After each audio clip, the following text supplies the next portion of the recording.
Hello everyone. जो भी students अपना 12th स्टैंडर्ड कंप्लीट करके अभी FY बीकॉम में जाने वाले हैं, चाहे गुजरात के कोई भी यूनिवर्सिटी में आप लोग जाते हो, तो आप लोगों को एक इंपॉर्टेंट सब्जेक्ट पढ़ने को आने वाला है अकाउंट।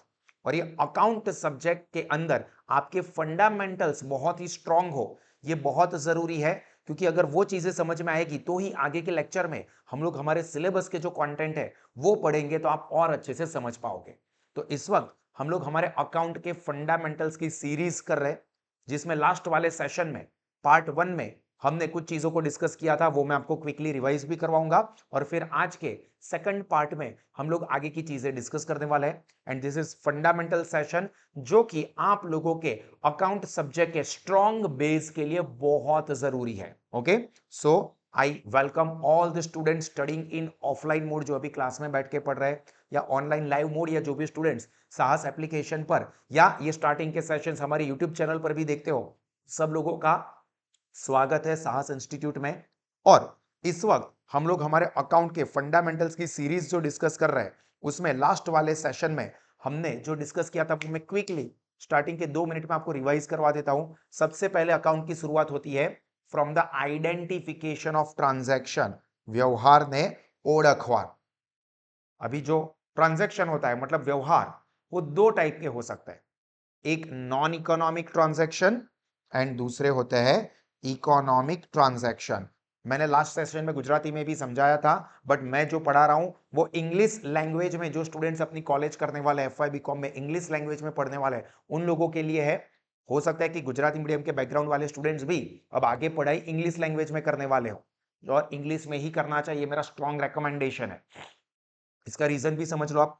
हो सकता है कि कुछ स्टूडेंट्स ये सोचे, कई बार मुझे पूछते हैं कि सर हम लोग up to 12th standard Gujarati medium में पढ़े हैं, तो कॉलेज भी हम लोग गुजराती में करें।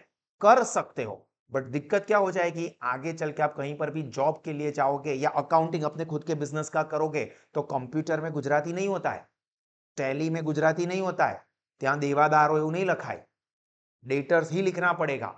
तो अगर आप लोग इंग्लिश के साथ फेमिलियर ही नहीं होंगे, तो आपको आगे चल के बहुत ज्यादा दिक्कत हो जाएगी।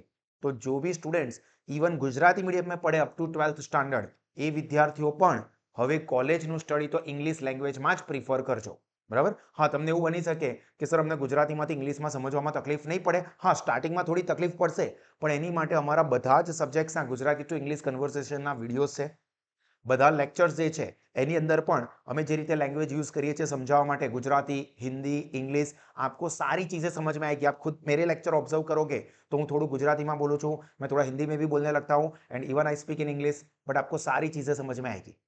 और मेरा ओवरऑल गोल जो रहेगा वो यही रहेगा कि धीरे धीरे તમે गुजराती में हिंदी में शिफ्ट हो जाओ, and then after you shift to English and you understand everything. Clear? तो इंग्लिश में ही प्रीफर करना ये आप लोगों के लिए एडवाइसेबल है। और लास्ट वाले लेक्चर में मैंने गुजराती नाम के साथ समझाया था, तो हमें धीरे धीरे इंग्लिश पर शिफ्ट करना है, तो मैं सिर्फ इंग्लिश वर्ड रिवाइज करवाऊंगा। Second one is economic transaction. और ये जो इकोनॉमिक ट्रांजैक्शन होते हैं वो बुक्स ऑफ अकाउंट में रिकॉर्ड होते हैं, और ये इकोनॉमिक ट्रांजैक्शंस 3 टाइप के होते हैं। एक होता है cash transaction, cash transaction in which cash is exchange immediately. दूसरे होते हैं credit transaction, cash exchange future में होगा। And third one is special transaction, विशिष्ट व्यवहार, जिसमें कैश का एक्सचेंज होता ही नहीं है। अब ये सारे के सारे ट्रांजैक्शन के हमने एग्जांपल भी डिस्कस किए थे, और वो जब हम रिकॉर्ड करते हैं तो ट्रांजैक्शन को सबसे पहले जिस बुक में रिकॉर्ड करते हैं उस बुक को हम लोग कहते हैं जर्नल। जनरल नहीं, जर्नल, जर्नल, आम नॉट। और उसकी कुछ खास बात हमने डिस्कस की थी। सबसे पहले तो अगर बिजनेस छोटे साइज का है या नंबर ऑफ ट्रांजैक्शंस कम है, तो हम लोग जर्नल बुक में रिकॉर्ड करते हैं। और ये जर्नल का दूसरा नाम है book of original entry. Book of original entry इसलिए क्योंकि सबसे पहली एंट्री, ओरिजिनल एंट्री, ये जर्नल में हम लोग करते हैं, और इसको अकाउंट की प्राइमरी बुक कहा जाता है। तो आपको इंटरनल एग्जाम में एमसीक्यूज रहते हैं, उसमें फंडामेंटल चीजों के ऊपर क्वेश्चन कर सकते हैं। तो उसमें ऐसा है कि ब्लैंक इज, क्योंकि अकाउंटिंग साइकिल का ये प्रोसेस ही है, जो आपको सिलेबस का कंटेंट है उसके अंदर भी ये चीजें आती है, बेस की चीजें। तो एमसीक्यू पूछने के लिए तो कोई लिमिट नहीं है, कहीं से भी पूछ सकते हैं। तो blank is the primary book of account, journal. ठीक है? और प्रिंसिपल बुक कौन सी होती है? ये हम लोग डिस्कस करने वाले आगे। प्रधान ચોપડો, જર્નલ જે છે પાયાનો ચોપડો, प्राइमरी बुक, અને બીજો આવતો તો प्रधान ચોપડો, मुख्य ચોપડो, इंग्लिश में कहते हैं प्रिंसिपल बुक। कौन सी होती है प्रिंसिपल बुक? कौन सी? गुजराती में पण नाम कही सको છો। पेटा नोंध मतलब सब्सिडियरी बुक इंग्लिश में। नहीं, गलत। देखो 11th स्टैंडर्ड की चीजें आप लोगों को याद नहीं है। प्रिंसिपल बुक, प्रधान ચોપડો, लेजर, खाता वही, खतवणी, ये नामानो प्रधान ચોપડો છે। क्लियर? जो हम आगे डिस्कस करेंगे। चलिए, अभी जर्नल के अंदर सभी टाइप के ट्रांजैक्शंस रिकॉर्ड होते हैं। मतलब कैश ट्रांजैक्शन, क्रेडिट ट्रांजैक्शन या स्पेशल ट्रांजैक्शन, सभी टाइप के ट्रांजैक्शंस को हम लोग जर्नल बुक में रिकॉर्ड करते हैं। और जर्नल में जो हम ट्रांजैक्शंस रिकॉर्ड करते हैं वो हम लोग क्रोनोलॉजिकल ऑर्डर मतलब डेट वाइज, डेट की सीक्वेंस में रिकॉर्ड करते हैं। और फिर हमने उसका फॉर्मेट भी डिस्कस कर लिया था। फॉर्मेट मतलब नमूनो। તમારી વાત નથી કરતો, ટેબલ કોષ્ટકની વાત કરી રહ્યો છું। सबसे पहला कॉलम था डेट, फिर पर्टिकुलर्स, उसके बाद एलएफ नंबर, उसका फुल फॉर्म होता है लेजर फोलियो नंबर, उसके बाद debit amount and credit. Clear? चलो, उसके बाद अगर बिजनेस की साइज बड़ी है, हम लोग डिस्कस करते हैं। अभी आज के सेशन में हम लोग आगे की चीजें डिस्कस करेंगे। लास्ट में हमने जर्नल पर कंप्लीट किया था।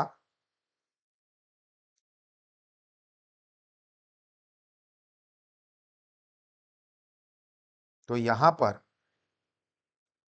हम लोग जर्नल के बदले में जो लिखी जाती है और उसकी बात करेंगे, वो होती है हमारी सब्सिडियरी बुक्स, गुजराती में पेटा नोंधो। अभी ये कब यूज होती है? तो व्हेन बिजनेस इज लार्ज,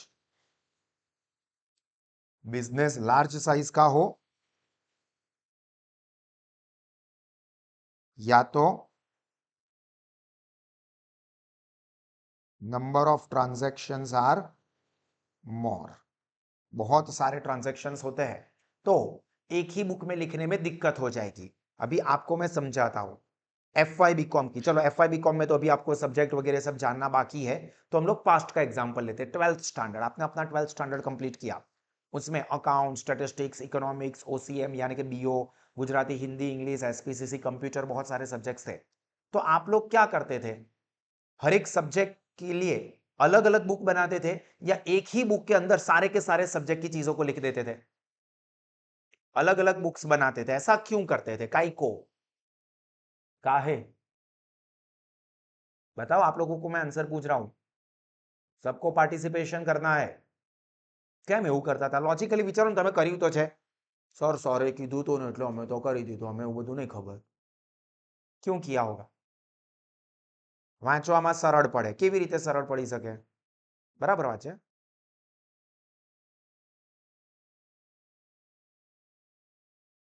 બધું ભેગું ના થઈ જાય। કોઈ બી સબ્જેક્ટની એક્ઝામ છે કે કંઈ પણ રિફર કરવું છે, હવે ઇકોનોમિક્સનો પેપર છે આવતીકાલે, તો અમારે સીધી ઇકોનોમિક્સની જ બુક કાઢવાની રહેશે।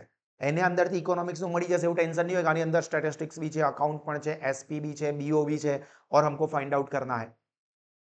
क्यों? क्योंकि हाँ, बहुत सारे चैप्टर्स है, बहुत सारा सिलेबस है, इसलिए। अगर ऐसा होता आपको 12th में कि हर एक सब्जेक्ट के अंदर एक या दो टॉपिक ही, या ज्यादा से ज्यादा एक चैप्टर, एक या दो टॉपिक मतलब एक ही क्वेश्चन, एक या दो ही क्वेश्चन होते हैं। इकोनॉमिक्स में पूरे सिलेबस में दो ही क्वेश्चन है, बीओ में एक ही क्वेश्चन है, अकाउंट के अंदर एक या दो ही एग्जाम्पल है, स्टैटिस्टिक्स के अंदर चार ही टॉपिक है, मतलब चार ही क्वेश्चन, ऐसा समझो। तो आप क्या करते हैं? एक क्वेश्चन के लिए पूरी अलग बुक बनाते हैं। तो आप क्या करते हैं? ये सब कुछ एक में ही लिख दो ना, क्योंकि सब कुछ मिला के भी एक बुक नहीं भरने वाली। तो अगर कंटेंट कम है तो आप सब कुछ एक में लिखते हो, बट अगर कंटेंट बहुत ज्यादा हो, सर सिलेबस तो देखो कितना सारा है, अकाउंट में 2 पार्ट, स्टैटिस्टिक्स में 2 पार्ट, इकोनॉमिक्स में इतने सारे चैप्टर्स, ओसीएम में, बीओ में इतने सारे चैप्टर्स, 11-12 चैप्टर्स, तो एक में कहां से आएगा? इसलिए हम लोग अलग अलग बुक बनाते थे। वैसा ही लॉजिक यहां पर है कि अगर नंबर ऑफ ट्रांजैक्शंस बहुत ज्यादा है तो सारे ट्रांजैक्शन एक में ही लिखेंगे ना तो हमको फाइंड आउट करने में बहुत डिफिकल्टी हो जाएगी। इसलिए हम लोग क्या करते थे, depending on the types of transactions separate books were prepared, और उन्हीं बुक्स को कहा जाता है सब्सिडियरी बुक्स। तो सब्सिडियरी बुक क्या है कि सेपरेट बुक्स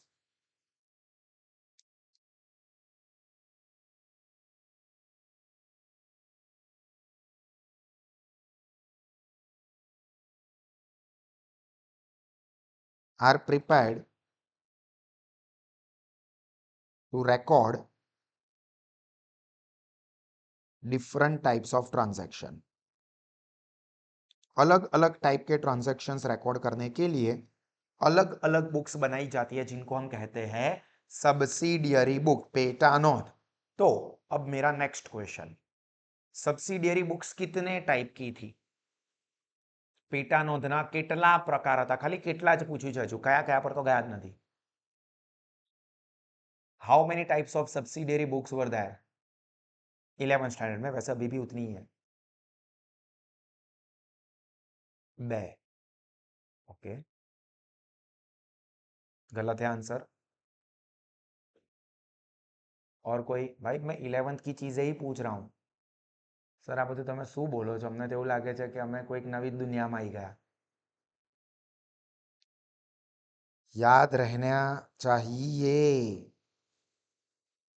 8 टाइप्स है सब्सिडियरी बुक के, 8 प्रकार।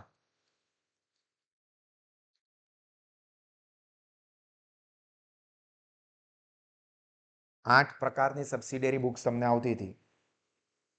હવે જોઈએ એમાંથી કેટલી યાદ રહે છે, એના કોન્સેપ્ટ કેટલા યાદ રહે છે। Let's see. સૌથી પહેલું આ તમને ખબર જ છે, પરચેસ બુક। પરચેસ બુક ગુજરાતીમાં તમે કહેતા હતા ખરીદ નોંધ। તો હવે આને પેરેલલ 4 તો યાદ આવી જ જાય। Sales book, purchase return book, खरीद परत नोट, सेल्स रिटर्न बुक, वो याद रह ही जाएगा। हम लोग अभी आगे आगे नहीं बढ़ रहे, हर एक के बारे में फंडामेंटली समझाऊंगा क्योंकि आपका बेस वीक है। तो मेरी ये जिम्मेदारी बनती है कि मैं सारी चीजें आपको कॉन्सेप्चुअली क्लियर करवाऊं, याद करवाऊं। और अभी तक अगर आप लोगों को ये भी प्रॉब्लम्स रह गए तो मैं आपको स्ट्रॉन्ग सजेशन दूंगा। लाइक जर्नल मैंने आपको फंडामेंटल क्विक रिवाइज करवाया, बट कोई भी स्टूडेंट ऐसा है सर मेरे को तो पूरा समझना है क्योंकि मैंने पढ़ा था पर मुझे याद नहीं है। मेरे अच्छे मार्क्स भी थे, कई सारे स्टूडेंट्स ऐसे भी है कि जिनके अच्छे मार्क होते थे बट फिर भी सर अभी तो याद नहीं है, क्योंकि हमारे एजुकेशन सिस्टम यही है, मार्क्स लाने के लिए हम लोग पढ़ते हैं, याद कम रहता है। अभी सर 12th का आप पूछोगे ना तो वो भी हम भूल गए होंगे, भले परसेंटेज 80-85 आ गए हो, भले हमारी मनमर्जी की कॉलेज मिल गई हो, बट भूल गए। तो इसके लिए क्या जरूरी है, आप सीखने के लिए पढ़ो।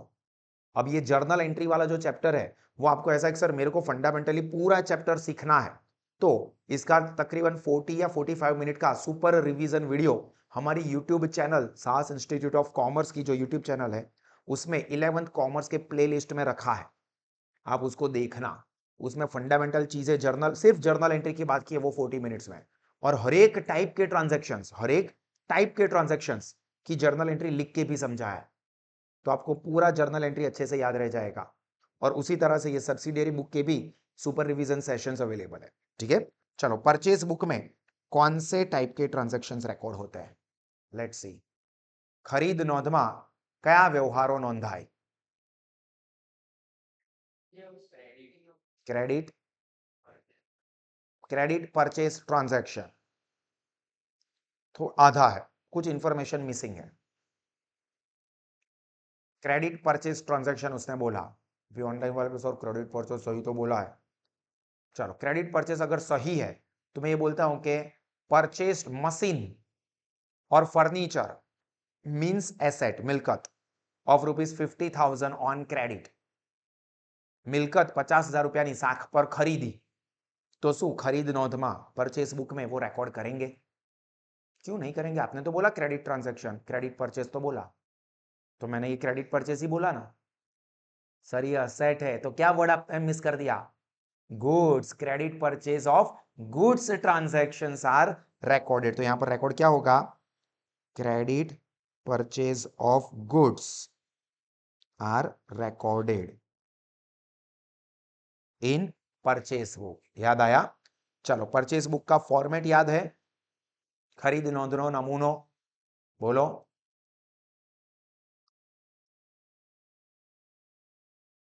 फॉर्मेट क्या रहेगा उसका?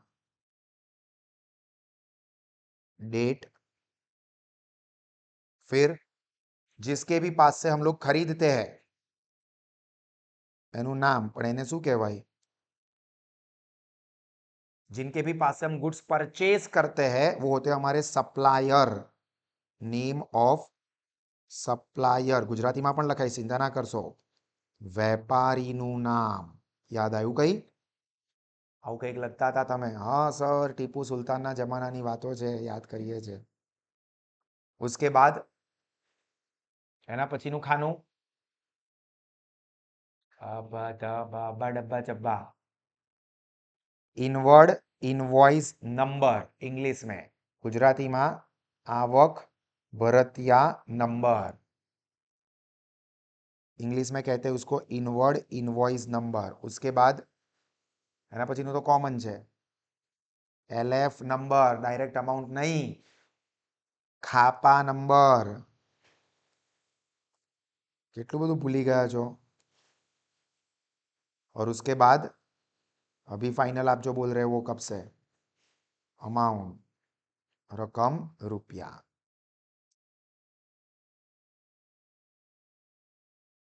ખ્યાલ આવ્યો?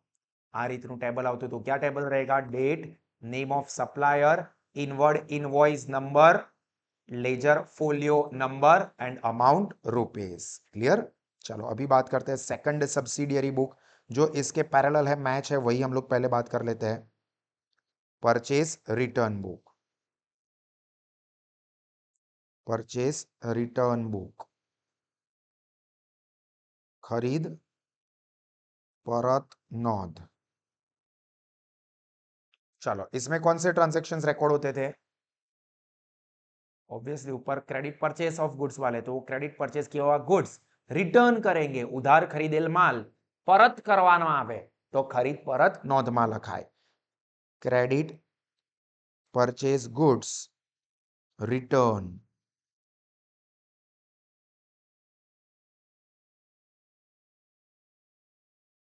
ઉધાર ખરીદેલ માલ પરત કરવામાં આવે તેના વ્યવહાર, એ ખરીદ પરત નોંધમાં લખાય. હવે એના ફોર્મેટમાં આખું ફોર્મેટ નથી બનાવતો, એક જ ચેન્જ થશે. Date as it is, name of supplier as it is, पर ये जो इनवर्ड इनवॉइस नंबर है उसकी जगह पर याद છે કોઈને શું આવતું હતું? જાવક ભરતિયા નંબર એ વેચાણ નોંધમાં આવે. हाँ, હવે થોડું જમા चिट्ठी नंबर, उधार चिट्ठी number, debit note number, English में कहते हैं डेबिट नोट नंबर, गुजराती में उधार चिट्ठी नंबर. याद आवे छे? थोड़ी थोड़ी दिक्कत होगी, कोई टेंशन नहीं लेना है आप लोगों को, मुझे तो टेंशन हो रहा है. हाँ, बहु बेसिक तमारो बहु काचू छे, पायो बहु काचो छे. मुझे लगता है 3 गुना लगान लगाना पड़ेगा. लगान मूवी देखा है आमिर खान का? 3 गुना लगान, 3 गुना फीस, क्योंकि ये तो 11 12 पढ़ाना पड़ रहा है मेरे को. आप लोग एफआई में आए हो, बट कोई बात नहीं, ये फंडामेंटल चीजें करे बिना हम लोग आगे चले जाएंगे. मैं सिलेबस का पढ़ाने भी लगूंगा, बट आपको कॉलेज में फिर दिक्कत हो जाएगी. ठीक है, तो ये फंडामेंटल चीजें करनी है, सबको करनी है. आई होप कि आप लोग बोर नहीं हो रहे हो.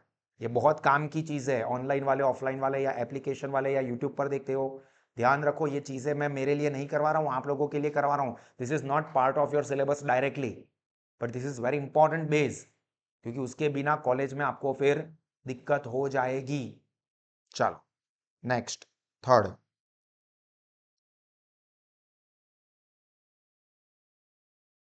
सेल्स बुक, गुजराती में वेचाण नोंध. इसमें कौन से ट्रांजैक्शंस रिकॉर्ड करेंगे? बोलो, अभी थोड़ा तो दिमाग चलना चाहिए यार, इसके ऊपर से ही बोलना है. सेल्स बुक में क्या रिकॉर्ड करेंगे? Credit sales of goods. क्या यार, credit purchase of goods, sales book की बात चल रही है. Credit sales of goods. માલના ઉધાર વેચાણના વ્યવહાર।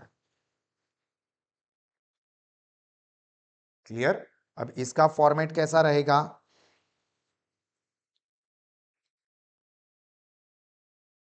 इसका फॉर्मेट कैसा रहेगा? पहले डेट तो एज इट इज, चलो डेट, उसके बाद ગ્રાહકનું નામ। Very good. ચલો ધીરે ધીરે સારી ચીજે રિકોલ हो रही है। ગુજરાતીમાં તમે ગ્રાહકનું નામ કીધું, ઇંગ્લિશમાં નેમ ઓફ કસ્ટમર, ગુજરાતીમાં ગ્રાહકનું નામ। देखो इनिशियल सेशन है ना, वो गुजराती हिंदी इंग्लिश सभी लैंग्वेज में चलेंगे। तो सभी स्टूडेंट्स को, इंग्लिश मीडियम वाले स्टूडेंट्स भी ये ना सोचे सर मैं क्या करूं भाई, ये बेस तो सबके लिए काम का है। सिर्फ मैं एक्स्ट्रा में गुजराती वर्ड्स भी करवा रहा हूं ताकि गुजराती मीडियम वाले स्टूडेंट्स इजीली समझ सके। चलो एना पछी यस, जावक भरतिया नंबर। इंग्लिश में जो inward invoice number purchase book में लिखा ना, इनवर्ड, इन अंदर आना, उसकी जगह पर हो जाएगा आउटवर्ड। तो आउटवर्ड इनवॉइस नंबर, जावक भरतिया नंबर।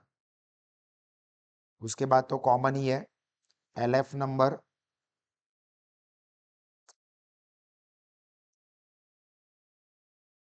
मतलब खापा नंबर, और लास्ट में अमाउंट रुपीस, रकम रुपया। क्लियर। तो ये हो गया हमारा सेल्स बुक। अब सेल्स बुक समझ में आएगा तो ऑब्वियस सी बात है कि इसके ऊपर से ही क्या हो जाएगा हमारा 4th नंबर की बुक, सेल्स रिटर्न बुक। तो वो भी समझ में आ जाएगी, सेल्स रिटर्न बुक, वेचाण परत नोंध। उसमें कौन से ट्रांजैक्शंस रिकॉर्ड होंगे? Credit, sales of goods, return, उधार वेचेल माल परत आवे तेना व्यवहार वेचाण परत नोंधमा, मतलब सेल्स रिटर्न बुक में रिकॉर्ड होंगे। और उसके फॉर्मेट में एक ही चीज चेंज होगी, यहां पर आउटवर्ड इनवॉइस नंबर है, उसकी जगह पर परचेस बुक में डेबिट नोट था तो इसमें क्या हो जाएगा? Credit note. Very good, credit note number, Gujarati में जमा चिट्ठी नंबर। बोलो क्लियर हुआ? 4 सब्सिडियरी बुक याद आई। ये आप लोगों को 11th स्टैंडर्ड के अंदर 6th नंबर के चैप्टर में थी। अब यहां पर खत्म नहीं हुआ है भाई, अभी हम लोग नेक्स्ट सब्सिडियरी बुक बात करेंगे। 7th नंबर का आपका चैप्टर था cash book. Exactly, cash book, रोकड़ मेड़। अब ध्यान रखना, कैश बुक बोला इसका मतलब इसके अंदर पेटी कैश बुक भी आ गई, पेटा रोकड़ मेड़ पण आनी अंदर ज आवी गयो। बराबर। चलो अब सबसे पहला क्वेश्चन, पेटी कैश बुक या पेटी कैश बुक कौन से ट्रांजैक्शंस रिकॉर्ड करता है? कैश बुक में कौन से ट्रांजैक्शंस रिकॉर्ड होते हैं? All types of cash transaction, all cash transaction, all cash transaction. अब ऑल कैश ट्रांजैक्शन का मतलब कैपिटल लाए या ड्रॉइंग हुआ, मतलब उपाड़ थयो, कैश परचेस और सेल्स, चाहे गुड्स का हो या असेट का हो, पर कैश में हुआ, कैश में गुड्स खरीदा या कैश में गुड्स बेचा, कैश में असेट खरीदी या कैश में असेट बेच दी, या फिर इनकम रिसीव्ड और एक्सपेंस पेड, कोई खर्चा पे कर दिया या कोई इनकम मिली, मतलब कैश ट्रांजैक्शन हुआ।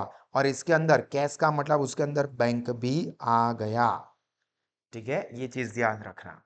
अब ये जो कैश बुक है ना, वो दो रिक्वायरमेंट को सेटिस्फाई करता है। ये कैश बुक सब्सिडियरी भी है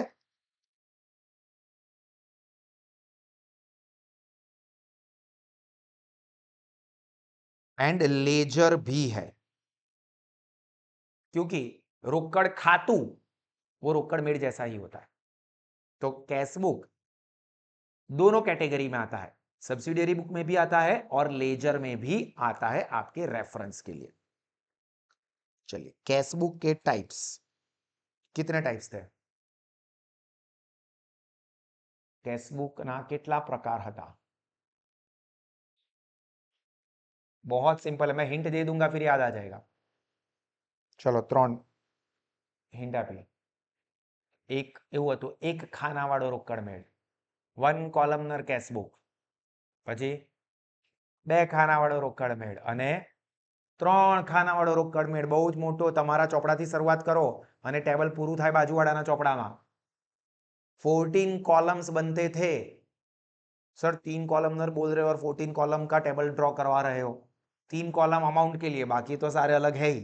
तो यहां पर 1 columnar cash book, 2 columnar cash book and 3 columnar cash book.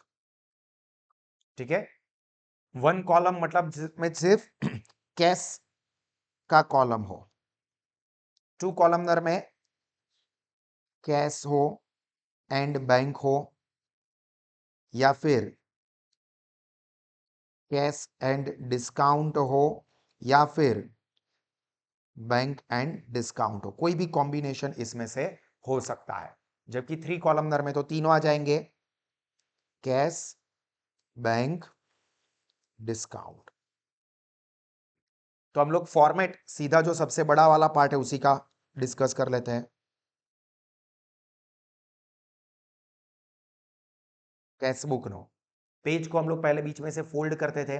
Left side पर 7 कॉलम्स आएंगे और राइट साइड पर 7 कॉलम्स आएंगे। टोटल 14 कॉलम्स थे। सबसे पहला कॉलम तो पता ही है, डेट। अभी डेट નું ગુજરાતી હું નહીં લખું। उसके बाद नहीं, विगत नहीं लिखा जाता है। विगत साचું છે, પણ કેશબુકમાં તમને યાદ હોય तो लेफ्ट साइड पर बधी रिसिट्स, आवको लगता था। फॉर्मेट याद करो, आवक। और राइट साइड पर सारे पेमेंट्स, जावक એવું लगता था। तो यहां पर लिखेंगे रिसिट्स। हाँ, याद नहीं और पर्टिकुलर्स लिख देते हो विगत तो સાચું છે, ખોટું ના કહેવાય, बट टू द स्पेसिफिक वो रिसिट लिखा जाता था, आवको। उसके बाद रिसिट नंबर, रिसिट नंबर। उसके बाद कॉमन एलएफ नंबर। और उसके बाद 3 कॉलम जो अमाउंट वाले थे वो कैश, बैंक एंड डिस्काउंट। तो देखो टोटल 7 कॉलम अपने लेफ्ट साइड पर यानी कि रिसिट साइड पर हुए। अब राइट साइड पर इसी तरह से कॉलम्स आएंगे, डेट, उसके बाजू में हम लिखेंगे जावको मतलब पेमेंट्स, जावको। उसके बाद वाउचर नंबर, क्योंकि पेमेंट हुआ है तो वाउचर नंबर लिखेंगे। फिर एलएफ नंबर, और उसके बाजू में 3 कॉलम वो अमाउंट वाले, कैश, बैंक, डिस्काउंट। याद आया? इस तरह का कुछ फॉर्मेट हम लोग बनाते थे। क्लियर? दोनों साइड पर स्पेस इक्वल होनी चाहिए। चलो, इसमें किसी को कोई कंफ्यूजन है यहां तक? अब चलो थोड़ा और डिटेल में ले जाता हूं। यहां पर ये टेबल हो जाए फिर हम लोग टोटलिंग, बैलेंसिंग ऐसा कुछ करते थे, याद है? यहां पर आपका फंडामेंटल चेक करते हैं। चलो, सबसे पहले तो ये 3 जो कॉलम है उसमें से कितने कॉलम का आप लोग बैलेंस ढूंढते थे, કેટલા ખાનાની બાકી શોધતા હતા? बोलो से। Cash, cash and bank column का बैलेंस ढूंढते थे, तो डिस्काउंट कॉलम का क्यों नहीं ढूंढते थे? ऐसा क्यों भेदभाव? चलो, डिस्काउंट कॉलम में क्या करते थे? बैलेंस नहीं ढूंढते थे तो क्या करते थे? बोलो बोलो, साचू खोटू टेंशन ना लेसो, बोलो। इसका बैलेंस फाइंड आउट करते थे जबकि इसका सिर्फ टोटल करते थे, खाली ટોટલ કરવાતું હતું. હવે આવું કેમ કરતા હતા? એવું શું છે આ બેમાં, કેશ અને બેંકમાં, અને ડિફરન્સ શું છે ડિસ્કાઉન્ટમાં? ફંડામેન્ટલ વસ્તુઓ પૂછી રહ્યો છો. બોલો. ચલો હિન્ટ આપું. ખાતાના પ્રકાર સાથે કનેક્ટેડ છે. ट्रेडिशनल टाइप्स ऑफ अकाउंट जो है उसके साथ कनेक्टेड है. क्या क्या प्रकार आता याद है? खाताना प्रकार, टाइप्स ऑफ अकाउंट, खाताना प्रकार, टाइप्स ऑफ अकाउंट. बहुत सरस. व्यक्तिगत खाता, माल मिलकतना खाता અને ઉપજ ખર્ચના खाता. इंग्लिश में personal account, real account and nominal account. Personal, real, nominal account. अब इसमें कैश कौन से टाइप का अकाउंट है? रियल, क्योंकि कैश ये हमारे लिए एक तरह की असेट है. रियल अकाउंट में क्या आता है? Goods and asset. और कैश वो अमिताभ बच्चन है ना, आज मेरे पास पैसा है, बंगला है, गाड़ी है, बैंक बैलेंस है, तुम्हारे पास क्या है? आई पैसा है, पैसा, कैश, असेट गिनवा रहा है. उसके बाद बैंक. सोच समझ के आंसर देना, सोच समझ के आंसर देना. बैंक कौन सा टाइप है? पर्सनल. याद करो, बैंक आर्टिफिशियल पर्सन है. संस्थाનું नाम state bank of India, bank of Baroda, bank of India. ये पर्सनल अकाउंट है, आर्टिफिशियल पर्सन. एंड डिस्काउंट जो है वो है नॉमिनल अकाउंट. આના વિશે આપણે આગળ વાત કરીશું. ઉપજ ખર્ચના ખાતા, આ વ્યક્તિઓના ખાતા, અને આ માલ મિલકતના ખાતા.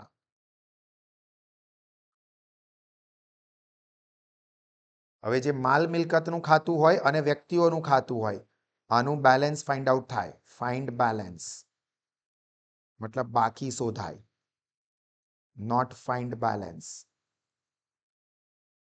अभी सर ऐसा क्यों? बहुत और डिटेल के भी डिटेल में ले जा रहा हूं. ऐसा क्यों? तो देखो, कैश है, कैश मतलब आप समझो असेट्स. कोई भी असेट्स है तो असेट्स क्या होती है, उसकी खासियत क्या होती है कि वो एक अकाउंटिंग ईयर से ज्यादा ईयर के लिए यूज हो सकती है. आप देखो ये सब कहां रिकॉर्ड होते हैं? ये सब पर्सनल एंड रियल दोनों ही बैलेंस शीट में रिकॉर्ड होते हैं. Balance sheet. जबकि जो नॉमिनल अकाउंट होते हैं वो कहां रिकॉर्ड होते हैं? प्रॉफिट एंड लॉस अकाउंट में रिकॉर्ड होते हैं.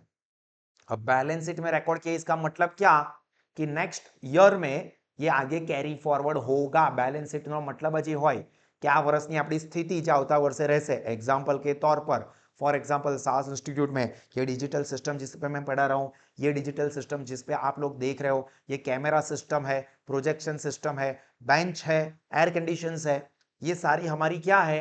असेट्स है.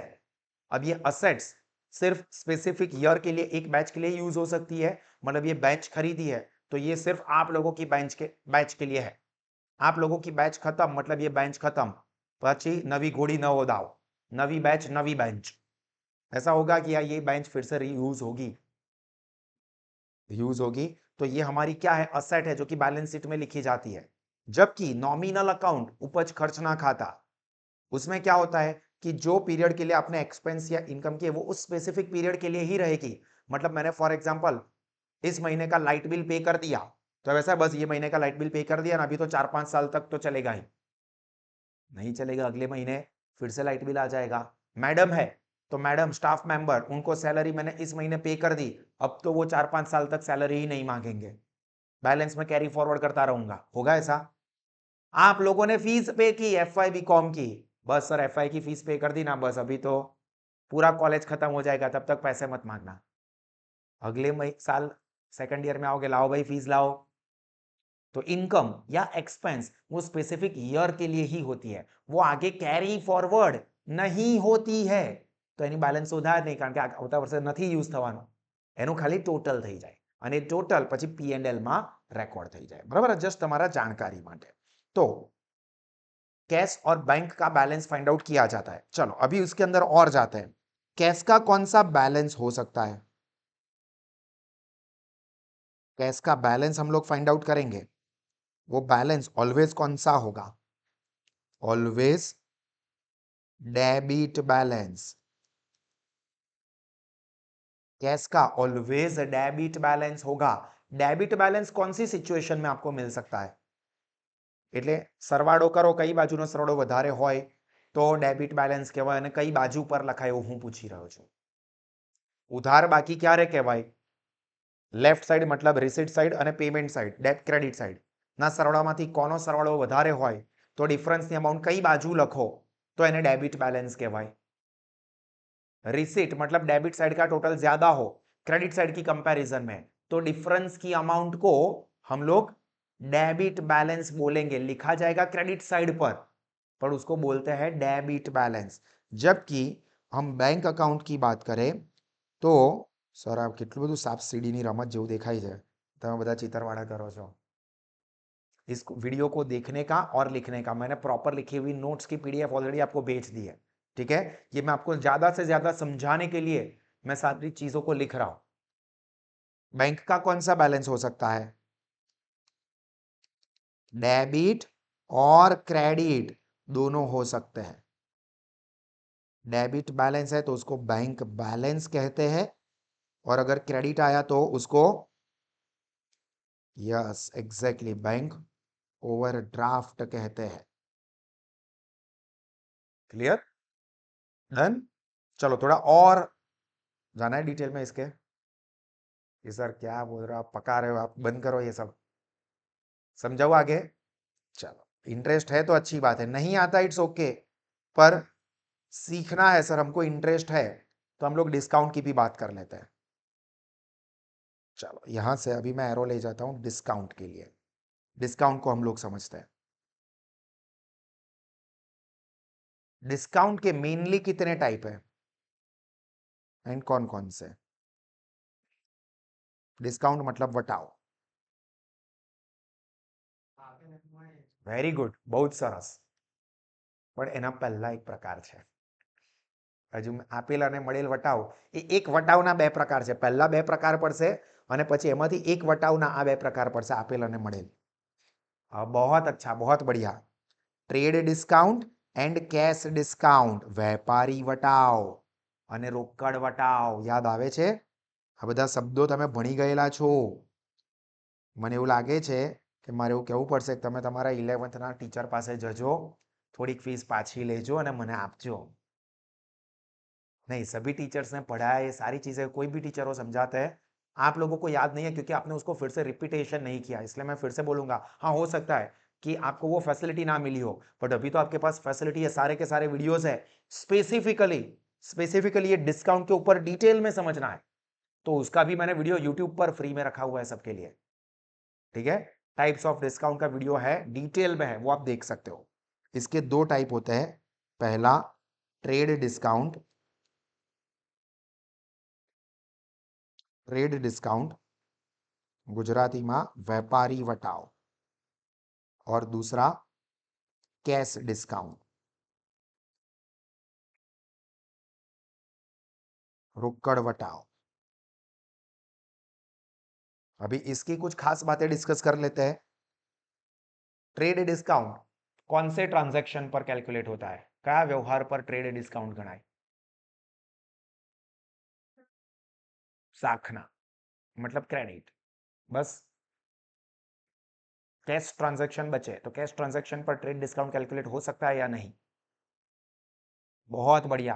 Cash transaction and credit transaction दोनों पर ट्रेड डिस्काउंट कैलकुलेट होता है. तो calculated on cash and credit transaction, दोनों के ऊपर. एंड कैश डिस्काउंट नाम में ये कैश डिस्काउंट, रोकड़ वटाव, only cash transaction. Credit transaction पर ये कैलकुलेट नहीं होता है.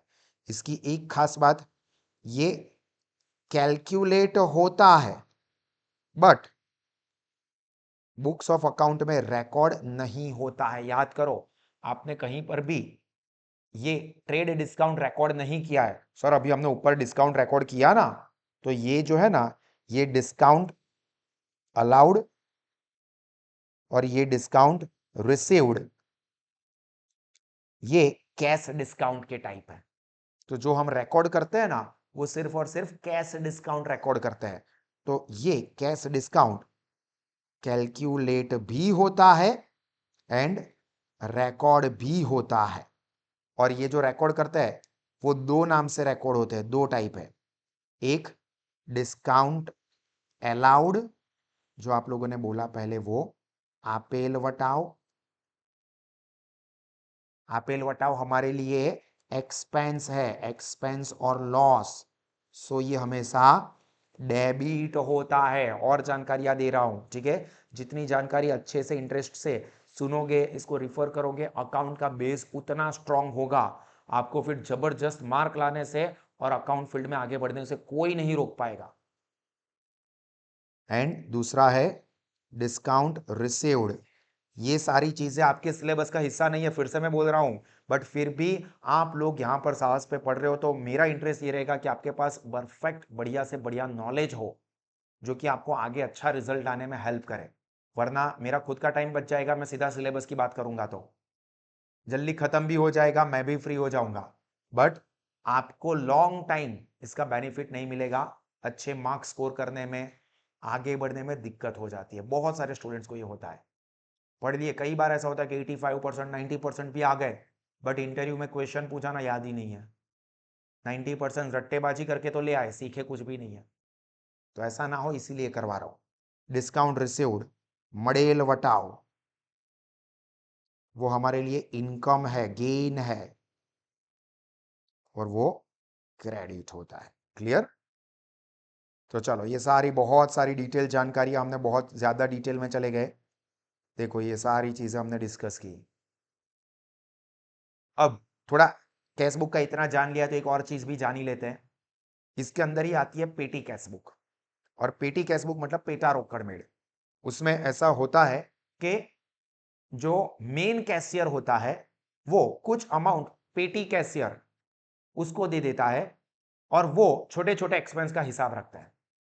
अब उसमें आपको याद ये रखना है कि जो पेटी कैश बुक होती है ना, वो इंप्रेस्ड सिस्टम ऑफ पेटी कैश बुक से मेथड से मेंटेन करती है। ये वर्ड भी आपको आ चुका है, इंप्रेस्ड सिस्टम ऑफ पेटी कैश बुक। इसमें ऐसा होता है, जानकारी के लिए बता रहा हूं, कि जो मेन कैशियर है, फॉर एग्जांपल मैं मेन कैशियर हूं और ये पेटी कैशियर है, तो मैं उसको महीने की शुरुआत में 5,000 रुपए दे दूंगा कि भाई जो भी छोटे मोटे खर्चे है ना, जेरोक्स निकालनी है, चाय पानी का खर्चा देना है, नाश्ता करवा उसका खर्चा देना है, कोई ऐसे इधर उधर के छोटे मोटे जेरोक्स वेरोक्स निकाली उसका खर्चा हो गया, तो इसमें से आप पे करना। अभी मैंने महीने की शुरुआत में 5,000 दिए, अब महीना खत्म हुआ, 30 जून आ गई, 31 जुलाई आ गई, 31 अगस्त आ गई, जो भी महीना है, महीना खत्म हुआ, वो हिसाब देगी, देखो मेन कैशियर आपने 5,000 रुपए दिए थे ना, उसमें ये सब छोटे छोटे खर्चे हुए, और उसमें टोटल 1,300 रुपए स्पेंड हो गए, और अभी 2,700 रुपए 3,700 रुपीज बचे। 1,300 खर्च हुए और अभी 3,700 रुपीज बचे हैं, वो मैं चेक करूंगा। और चलो कितना खर्चा हुआ है, 1,300, ये लो वापस दे देता हूं 1,300 रुपए। तो अभी उसके पास फिर से कितना बैलेंस हो गया, 5,000 फिर से बैलेंस हो गया। नेक्स्ट महीने की बिगिनिंग में फिर से 5,000, फिर वो नेक्स्ट महीना खत्म होगा, वो हिसाब देगी कि देखो 3,000 रुपए खर्च हो गए, अब 2,000 बचे हैं। ठीक है, मैंने चेक कर लिया, सब कुछ सही है, ये लो 3,000 रुपए मैं दे देता हूं, फिर से 5,000 हो गए। इस तरह से जो मेंटेन होता है उसको कहते हैं इंप्रेस्ड सिस्टम ऑफ पेटी कैश फ्लो। ठीक है, आपकी जानकारी के लिए था। अब बहुत ज्यादा टाइम नहीं जाएगा, हमारी 5th सब्सिडियरी बुक खत्म हुई, इसके बाद 6th subsidiary book, 6th and 7th दोनों कनेक्टेड है और इतनी ज्यादा इंपॉर्टेंट नहीं थी। बिल्स रिसीवेबल बुक, लेनी हुंडी नोंध एंड बिल्स पेएबल बुक, देवी हुंडी नोंध। अब ये आपको 11th स्टैंडर्ड के पार्ट 2 में चैप्टर नंबर 4 आता था। 11th कॉमर्स पार्ट 2 चैप्टर 4, नाम याद है किसी को? हाँ, bills of exchange and promissory note, हुंडियो અને વચન ચિઠ્ઠીઓ, bills of exchange and promissory note. अब इसके रिलेटेड ये इतना ज्यादा इसलिए नहीं देखने को मिलता क्योंकि बिल्स जो होती है, बिल्स ऑफ एक्सचेंज, वो ज्यादातर इंपोर्ट एक्सपोर्ट बिजनेस में यूज होता है।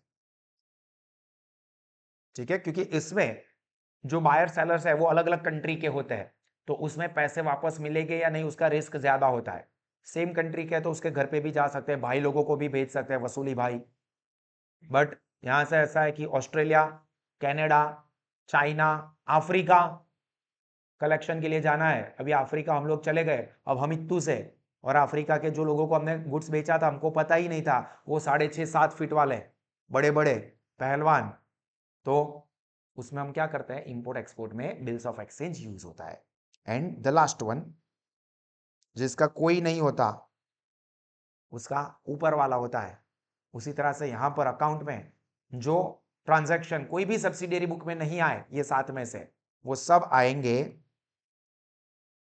जर्नल प्रॉपर, गुजरातीમાં ખાસ આમ નોંધ।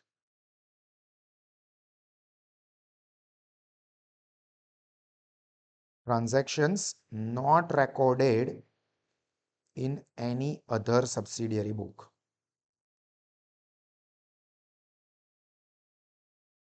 recorded in journal proper।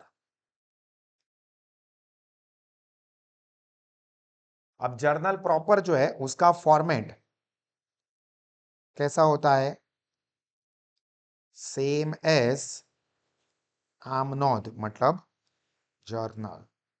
और उसके कुछ एग्जाम्पल, कौन से टाइप के ट्रांजेक्शन होते हैं उसके कुछ एग्जाम्पल्स याद हो तो। खास आम नोंधમાં કઈ કઈ નોંધ આવતી હતી તમને આ 11th standard part 1 chapter number 8 આવતું હતું, એની અંદર આયા છે। આનો પણ સુપર રિવિઝન વિડિયો છે, દરેક ચેપ્ટરના સુપર રિવિઝન વિડિયો છે। Chapter 7 cash book, chapter 6 subsidiary book, सबके सुपर रिवीजन वीडियो हमने रखे हैं। अगर आप वो चैप्टर को अच्छे से स्ट्रांगली याद करना चाहते हो, हाँ चैप्टर के हर एक टॉपिक और हर एक एग्जांपल के भी वीडियो होते हैं, बट उतना टाइम नहीं आपके पास कि वो 11th का देख सको। वो तो आप टाइम F5 के सेशन सास एप्लीकेशन से देखने के लिए टाइम देना, बट ये फंडामेंटल रिवाइज करना है तो आधा घंटा 1 घंटा देके ये रिवाइज कर सकते हो। सरूनी नोंधो, ओपनिंग एंट्रीज, आखरनी नोंधो, क्लोजिंग एंट्रीज, हवाला नोंध, एडजस्टमेंट एंट्रीज,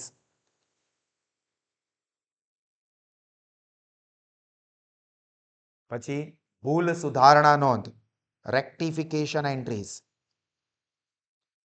ये rectification entries, rectification of error भी पूरा चैप्टर आता था, भूल सुधारणा नोंध पार्ट 2 चैप्टर 1 पहला ही, और ऐसी बहुत सारी। ठीक है, तो यहां पर हमारी 8 के 8 जो सब्सिडियरी बुक्स है उसका कंप्लीट फंडामेंटल डिस्कशन, ये सारी चीजें हमने आज कंप्लीट कर दी। ठीक है, तो यहां पर हम लोग हमारा ये जो सेकंड पार्ट है अकाउंट के फंडामेंटल का वो कंप्लीट कर रहे हैं। आई होप कि ये सारी चीजें आपको समझ में आई होगी, इसका फायदा भी आप लोगों को मिला होगा। और इस सेशन को आप लोग फिर से भी जरूर से देखना। इनिशियल ये फंडामेंटल्स के सेशन है आपको हमारे यूट्यूब चैनल पर भी मिलेंगे।